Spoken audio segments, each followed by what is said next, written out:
नमस्कार। टाटा पावर के स्टॉक को लेकर काफी हलचल है ना? तो आखिर चल क्या रहा है इसमें? चलिए आज इसी को थोड़ा आसान भाषा में समझने की कोशिश करते हैं। तो सबसे अहम सवाल, अगर कोई टाटा पावर के स्टॉक में दिलचस्पी रखता है तो वो कौन सी जरूरी बातें हैं जो पता होनी ही चाहिए?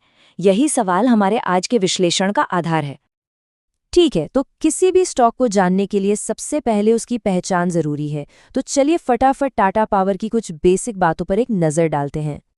तो ये स्टॉक आपको मिलेगा नेशनल स्टॉक एक्सचेंज यानी NSE पर, और इसका जो टिकर सिंबल है वो है TATPOWER। इसी नाम से इसे पहचाना और ट्रेड किया जाता है।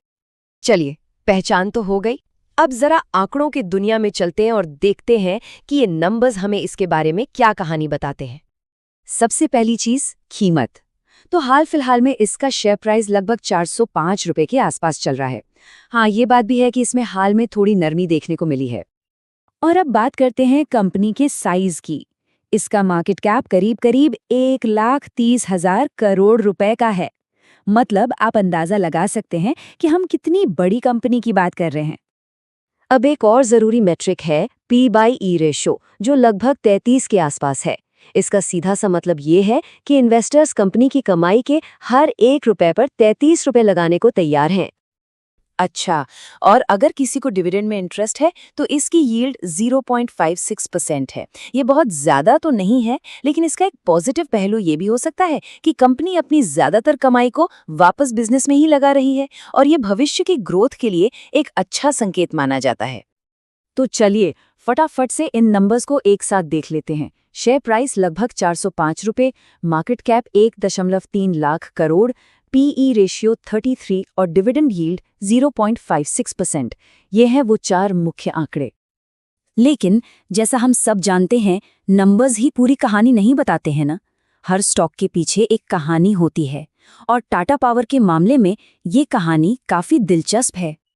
तो आइए अब उस चीज पर फोकस करते हैं जो टाटा पावर को भविष्य के लिए इतना एक्साइटिंग बनाती है, और वो है इसकी ग्रोथ की कहानी। और ये कहानी जुड़ी है रिन्यूएबल एनर्जी से।